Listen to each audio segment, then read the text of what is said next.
Salam. Bu videoda bir neçə sözün etimologiyası haqqında məlumat vermək istəyirəm. Əslində, həmin sözlərin etimologiyası haqqında mən müxtəlif sosial şəbəkələrdə və eləcə də mətbuat orqanlarında məqalələrlə çıxış eləmişəm. Amma qərarı aldım ki, bu dəfə onu vizual şəkildə çatdırım. Güman edirəm ki, çoxlarının marağına səbəb olacaq.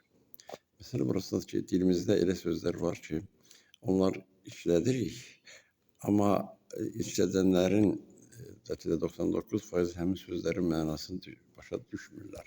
Doğrudur, məqamında işlətirlər, amma etimoloji cəhətdən həmin sözlərin mənası haqqında heç bir məlumata malik deyirlər. Bu səbəbdən həmin sözlərin mənası haqqında məlumat verməyi özümə borc verdim. Beləliklə, həmin sözlərdən birincisi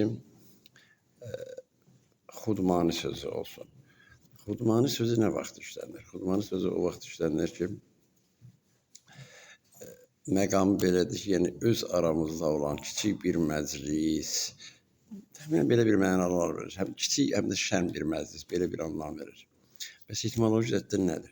Etimoloji cəhətdən söz, yəni xudmani sözü fars dilinin əsasında izah olunur. Belədir ki, fars dili özü əvəzliyi Azərbaycan dilinin tərcüməsi, yəni bizim öz təyini əvəzliyimizin fars variantıdır. İman isə orada mənsubiyyət şəkilçisidir, yəni birinci şəxsin cəminin mənsubiyyət şəkilçisi. Məsələn, vətən iman, vətənimiz. Deməli, xod iman, xod iman özümüz. Özümüz əvəzliyə alınır xod iman olanda. Bu isə sonradan sifət şəkilçisi ini qəbul edib əvəzlidən sifət əmələ gətirir. Xodmani, yəni özümüzə aid olan, özümüzə məxsus olan. Bu bir. İkinci izah etmək istədiyim söz kobud şəkildə işlədir dilimizdə, dibədib deyirlər. Dibədib vurduq, dibədib oturduq, yedik, içdik, dibədiylə. Əslində, bu dibədib deyil, bu dübədüdür. Dü isə artıq çoxlarına məlumdur ki, dü iki deməkdir. Yəni ikimiz. İkimiz üzbəyüz ikilikdə. Bu da bir. Sonra daha bir söz var dilimizdə. Bu sözdə cağbacaq deyirlər el arasında, yəni mənasını bilməyənlər və yəqin xatırlayarsınız və razılaşarsınız ki, həmin cağbacaq sözü məşhur olmasın, bu olsun filmindən sonra Məşədi İbadın dişləri haqqında işlətdiyi sözdəndir. Deyir, dişlərim çoxları elə düşünürlər ki, bu cağbacaqdır. Amma o söz cağbacaq deyil, cabaca, cabəca. Ca fars dilindədir. Cabəca, yəni yeri yerindədir. Yer və yerindədir. Hər şey, hər biri öz yerindədir. Elə, məsələn, burada mən xod sözünün işlətdiyim, dedim, xod özü deməkdir. Və xod sözünə istinad eləyib daha 4 sözün dilimizdəki etimologiyasını izah eləmək istəyirəm. Hansı sözlər var? Var bədbin, nikbin, xudbin və durbin. Hər birinin son hissəciyinə baxsaq, görürük ki, bin sözü var orada. Bin sözü fars dilində görmək anlamı verir. Mibinə, yəni görürəm. Görmək hissəsi məlum olandan sonra ilk hissələrinə baxırıq. Birinci sözümüz olsun bizim nikbin. Niku fars dilində yaxşı deməkdir. Niku yaxşı deməkdir, yaxşı və görmək. Deməli, hər şeyin yaxşı olacağına inanan adam anlamı verir və biz buna optimist adam deyirik. İkincisi, bədbin. Bəd fars dilində pis deməkdir. Yenə bin görmək. Bədbin, yəni pis görən. Yəni, hər şeyin pis olacağına inanan adam. Yəni, pessimist adam. Sonrakısı xudbindir. Xud, bayaq dedim, özü. Xudbin, özün görən, özün sevən adam. Yəni, egoist. Və nəhayət dördüncü izah eləmək istədiyimiz söz durbin sözüdür. Yenə fars dili əsasında izah olunur. Dur, uzaq deməkdir. durbin, uzaq görən. Hətta səhv eləmirəmsə Sabirdə, Mirzə Ələkbərdə var. Bəlkə səhv eləyərəm müəllifi deməkdə, amma dəqiq bilirəm ki, kiminsə belə bir misrası var. Deyir ki, aqil kişi durbin gərək. Yəni ağıllı kişi uzaq görən gərəkdir. Bir də biz binoklin bir adının durbin olduğunu da bilirik. Mən bilirəm, bir-iki dostlarımızın əhatəsində bu sözlərin izahını verəndə onlar məni qınayırdılar ki, sən niyə mütləq fars dilində yozum verirsən?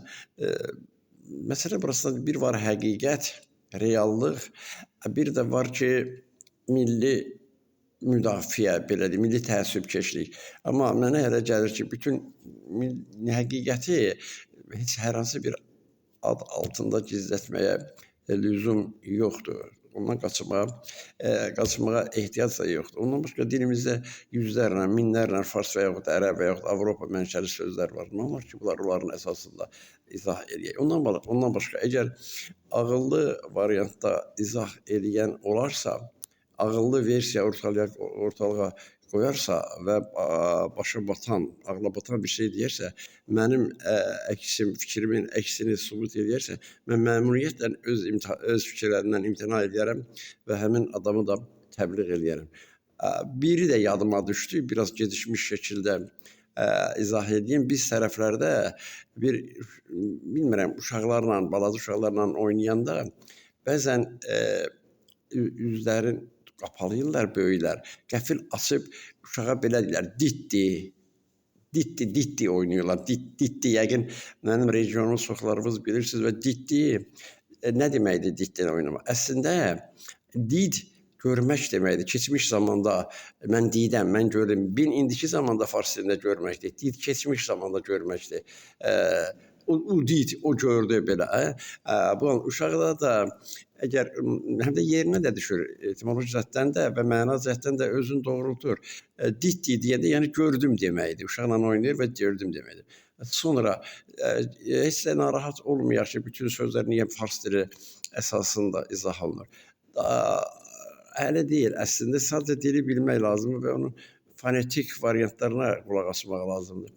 Bugün bizim uşaq oyunlarının içərisində bir gizlanpaç oyunu var.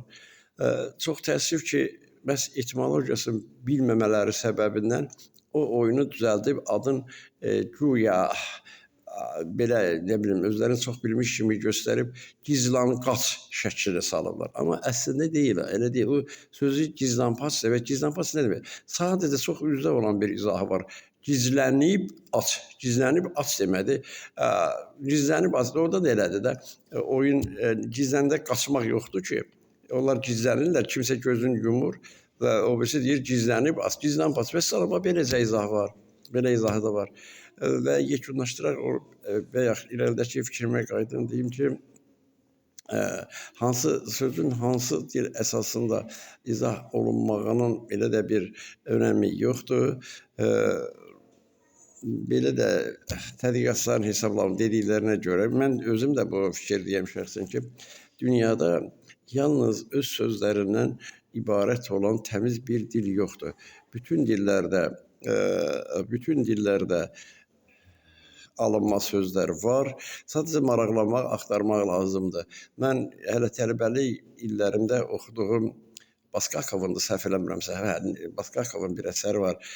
Ruskiye familiyi türkского происхождения əsəri var onun. Yəni türk mənşəli Rus soyadları, Rus familiyaları həmin əsərdə səhv eləmirəmsə 300-dən çox Rus familiyasının türk mənşəli söz olduğu aydınlaşdırılır. Və yekun olaraq onu deyim ki, əgər dilimizdə alınma sözlər varsa, o sözlər bunlardan qorxmamaq lazımdır. Doğrudur, bu müstəqillik illərindən sonra özləşmə meyli dildə çox kəskin şəkildə inkişaf eləyir və əlbəttə ki, yaxşı xüsusiyyətdir, amma həmin o sözlər ki, mən haqqında bəhs edim, onlar dilimizin lüğət fonduna daxil olub və bir daha deyirəm, bu barədə qətiyyən narahat olmağa dəyməz. Sağ olun, güman edirəm, kimlərəsə, ən azından kimlərəsə faydalı ola bilər.